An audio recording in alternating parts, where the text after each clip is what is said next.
साथ संगत जी, प्यार से कहना धन निरंकार जी कि हर एक वचन जो भी, चाहे वो किसी भी तरह से गीत, कविता, स्पीच और किसी के भी द्वारा निकला गया हो, उसको एक संतों के वचन मानकर ये संदेश जो उन वचनों में मिला कि मनुष्य की तरह ही संसार में रहना है। कहीं ये ना हो कि तन तो मनुष्य का है पर व्यवहार जानवरों से भी ज़्यादा खराब, और किस तरह एक जो मनुष्य का शरीर मिला है तो एक संसार में अक्सर लगता है कि ये तन शायद हमें एक निंद्रा, भोजन, भोग वह कि ये इंस्टिंक्ट्स के ऊपर हमें एक सिर्फ जो इंद्रियां एक देखती हैं या कुछ सुनती हैं या महसूस करती हैं, सिर्फ हमारा जीवन इसी के लिए है। पर एक असल प्राप्ति, मनुष्य जन्म का लक्ष्य जो है वो इस सृष्टि का रचनहार, ये परमात्मा, ये भगवान, ये निराकार, किसी नाम से भी पुकारो, इसकी जानकारी, क्योंकि ये बहुत ही ज़रूरी है कि हमें पता हो कि शरीर ही हमारा एक अस्तित्व नहीं है। शरीर के अंदर आत्मा ही जो इस परमात्मा का अंश है, वो असल पहचान हमारी क्या है और किस तरह ये जीवन जब हम जीते हैं, तो जैसे अभी सुना भी सत्संग में कि किस तरह ब्रह्म ज्ञान ये एक प्राप्त करने के बाद अपने जीवन को अपने कर्मों द्वारा, ये अपने रवैये द्वारा, अपने चरित्र में इस ब्रह्म ज्ञान को पल पल ढालना है और उसी के बाद ये जीवन जिया गया एक मुबारक जीवन बनता है। ये जीवन भक्ति के ऊपर, विश्वास के ऊपर टिकता हुआ एक मोक्ष की ओर जाता है। तो किस तरह एक बात होती है कि इंसान सोचता है कि जीवन जीते जीते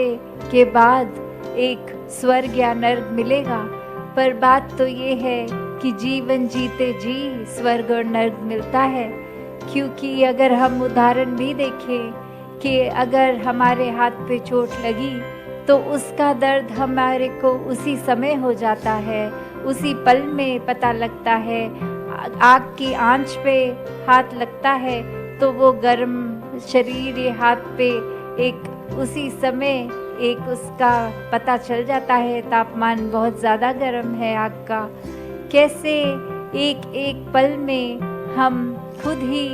चुनाव कर सकते हैं अपने व्यवहार द्वारा, अपनी सोच द्वारा, अपने कर्म द्वारा, कि हम अपने लिए स्वर्ग बना रहे हैं कि नर्क बना रहे हैं। और बात वही कि जो संतों की वाणी पे चलते हैं, जिन्होंने ये समझ लिया कि ये ज़िंदगी में ये एक धन होना, एक अन्य माया रूप, ये एक सिर्फ गुजरान के लिए ही है। ये घर की छत होना सिर्फ इसलिए कि हवा बारिश से एक आराम रहे, एक पैसा उतना होना कि अपने लिए एक कंफर्टेबल लिविंग हो, बाकी पूरे संसार के लिए एक सेवा में ये अर्पित हो। भक्त हमेशा जानते हैं कि हर किसी वस्तु जो ये परमात्मा द्वारा दी गई है, इसका सदुपयोग कैसे करना है और किस तरह जब इसको एक अच्छी तरफ लगाते हैं, चाहे वो हमारे सोच हम अच्छी तरफ लगाएं, चाहे धन दौलत, चाहे कोई भी चीज़, एक शरीर का बल, तो ही एक उसका अच्छा एक इस्तेमाल होता है, वरना तो ये जीवन व्यर्थ ही चला गया। और फिर एक संसार के इतने प्रलोभन और उनकी ओर ही हम चलते रहे, अपने असली मकसद इस प्रभु परमात्मा को जाना नहीं, तो फिर निश्चित ही है कि ये जब आंखें बंद हो जाएंगी, मौत आएगी, तो फिर इसका जब पहचान नहीं होगी तो इस आत्मा ने बंधनों में जाना है, भटकना है। तो जीते जी ही ये मुक्ति प्राप्त करनी अनिवार्य है। और ये सिर्फ़ और सिर्फ़ ब्रह्म ज्ञान से ही प्राप्त होती है कि ये सच्चाई जो शुरू से थी अंत तक रहनी है, इसका कोई अंत ही नहीं होना। ये जैसे ग्रंथों में पढ़ते हैं कि ना इसको अग्नि जला सकती है, ना शस्त्र काट सकता है इत्यादि। जो भी हम परिभाषा अपने धर्म ग्रंथ से जोड़ लें, ये एक उस परिभाषा को साक्षात ब्रह्म ज्ञान करने वाला, इस ईश्वर, इस सच को एक हमारे रूबरू हर समय हमारे अंग संग प्रकट रखने वाला। तो ये निराकार जब हर समय हमारे एहसास में है तो ही एक असली भक्ति हो रही है। और इस निरंकार को ब्रह्म ज्ञान के बाद याद कैसे रखना है, वो एक सबसे सुलभ तरीका सेवा सिमरन सत्संग का, जिससे हम अपने शरीर का, हमारी संसारिक जो भी उपलब्धियां हैं, कोई धन दौलत है या कोई एक अच्छी तरीके से हम किसी भी तरह जहाँ निवास करते हो या पहचान में कोई हो, किस तरह हर चीज़ का हम एक अपने निस्वार्थ होकर पूरे संसार की भलाई के लिए अर्पित कर दें सेवा में। और सत्संग में आए, किस तरह एक अपने लिए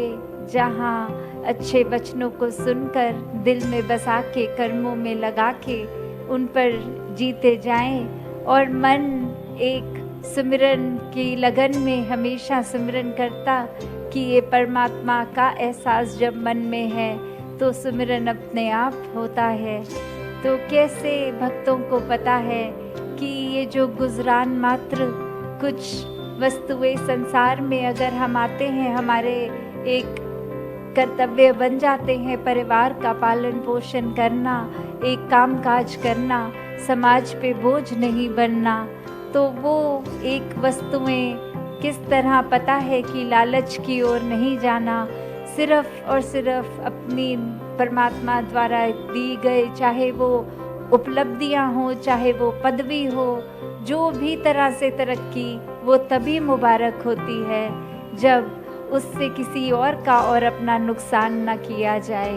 अक्सर हम ये भी सोच लेते हैं कि हम अगर किसी के बारे में कुछ गलत सोच रख रहे हैं तो वो सोच हमारे अंदर ही है, इससे हम किसी दूसरे का नुकसान नहीं कर रहे। पर अगर हम उस बात को और गहराई में देखें कि हम भले ही वो जो सोच में एक बुरे बात किसी के लिए अपनी जीभ से नहीं बुलाकर उसको कह रहे, पर वो सोच आनी,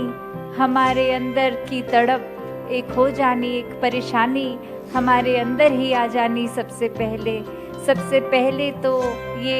नकारात्मक सोच हमारा ही नुकसान करेगी, दूसरे का तो बाद में करेगी। हम ही अगर ऐसी सोच को अपने अंदर बार बार आने देते हैं, उसको दिल में बसाकर, फिर हमारा व्यवहार भी बहुत ही जल्दी उस सोच के ऊपर आधारित कर्म करने लग जाता है। जिस तरह एक जलता कोयला अगर किसी और की तरफ उठा के फेंकेंगे तो पहले तो वो गर्म कोयला हमारे हाथ को जलाएगा, फिर वो अंगारा किसी दूसरे पर जा गिरेगा, उसके शरीर को भी पीड़ा होगी। तो इसमें तो भलाई ना अपनी है ना किसी और की।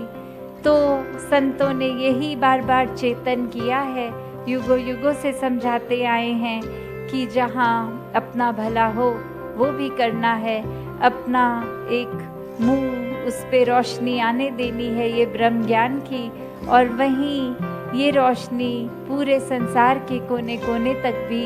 एक हमारे व्यवहार द्वारा, इस प्रचार के द्वारा पहुँचे। तो कैसे ये इंसान आया और एक बचपन से बड़े होने तक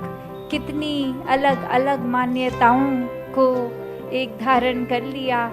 जैसे जैसे बड़े होते गए, एक जब बहुत ही छोटा बच्चा, उसको तो कोई एक धारणा नहीं होती, उसके लिए तो कोई भेदभाव नहीं होते, पर आगे घर परिवार स्कूल इत्यादि जैसे जैसे बड़ा होता है, ये दुनिया भी एक सिखलाई चढ़ जाती है। समाज ये सिखा देता है कि इस वर्ग के, इस रंग के, इस भाषा वाले और बड़े सारे और एक पैमाने बता देते हैं कि इस तरह के ही अच्छे होते हैं और कोई और अच्छा नहीं होता। तो ये मान्यताओं को सच मान देता है इंसान। और कैसे जो एक इतना पवित्र मन, इतनी पवित्र सोच के साथ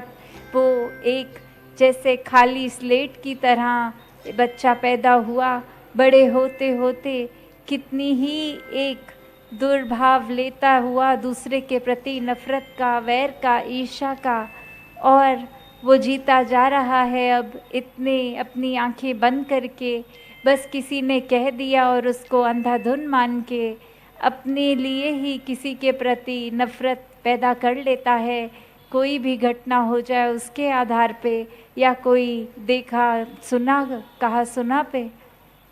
तो कैसे एक ब्रह्म ज्ञान द्वारा जब ये भेदभाव मिटते हैं, एक बात समझ में आ जाती है कि ये शरीर के अंदर बसने वाली आत्मा ही परमात्मा का अंश, जो हमारे अंदर है वही सामने वाले के है। फिर ये जाति पाति एक और किसी तरह के भी जो एक तकरार का कारण था, वो अब मिट जाता है। कैसे एक संसार के लिए एक हम जिस तरह के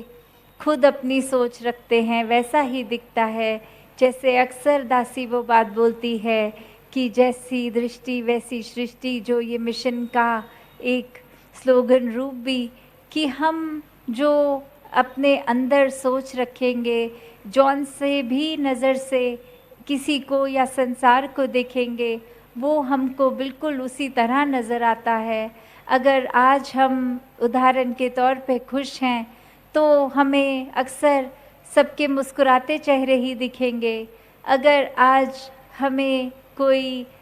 तकलीफ़ है तो हमें अपनी ही तकलीफ़ जैसे और दिखेंगे। अगर आज हम किसी वजह से परेशान हैं तो नज़र आएगा दुनिया ही परेशान है। तो जो एक हमारे अंदर होता है, हमारी नज़र ने वही चीज़ देखनी है। अब अगर हम सिर्फ ये मान बैठें कि हम ही श्रेष्ठ हैं, बाकी और कोई श्रेष्ठ नहीं, तो फिर एक हमारी नज़र दुनिया को एक बुरे चश्मे के लेंस की तरह गंदा ही देखेगी।